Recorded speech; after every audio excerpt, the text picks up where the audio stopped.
অভিজিৎ গাঙ্গুলি রায় দিয়েছিলেন ৩২,০০০ চাকরি খাওয়ার জন্য।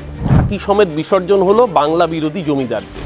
নির্বাচনের আগে এই চাকরি খেকোরা, এরপরেও যদি এদের উচিত শিক্ষা না হয়, বাংলার মানুষ তাদের শিক্ষা দেওয়ার জন্য তৈরি থাকলো।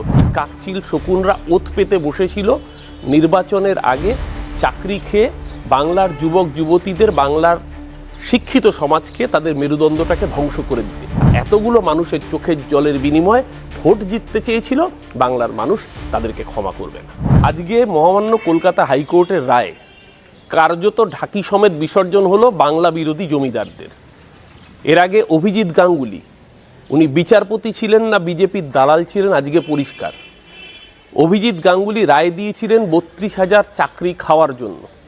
আজকে মহামান্য হাইকোর্টের রায়ে প্রমাণ হলো যে রাজ্যের নিয়োগ সঠিকভাবে হয়েছিল। শুধু তাই নয়, এই রামবামের অতৃপ্ত যৌথ প্রেতাত্মা, এই কাকচিল শকুনরা ওত পেতে বসেছিল নির্বাচনের আগে চাকরি খেয়ে বাংলার যুবক যুবতীদের, বাংলার শিক্ষিত সমাজকে, তাদের মেরুদণ্ডটাকে ধ্বংস করে দিতে। মহামান্য হাইকোর্টের রায়ে আজকে পরিষ্কার হয়ে গেল যে বাংলা বিরোধী জমিদারদের চক্রান্ত ব্যর্থ করে মমতা বন্দ্যোপাধ্যায়ের সরকারের আমলে যে চাকরি পেয়েছিল, সেই চাকরি সঠিকভাবে তারা পেয়েছিলেন।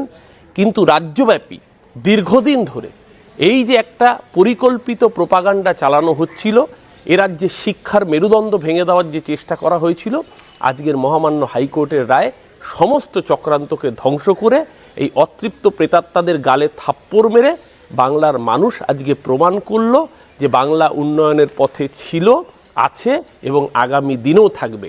নির্বাচনের আগে এই চাকরি খেকোরা, এরপরেও যদি এদের উচিত শিক্ষা না হয়, বাংলার মানুষ তাদের শিক্ষা দেওয়ার জন্য তৈরি থাকলো।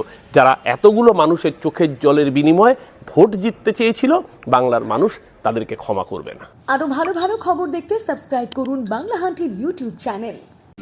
বাংলা হান্টের আরো খবর দেখতে নজর রাখুন।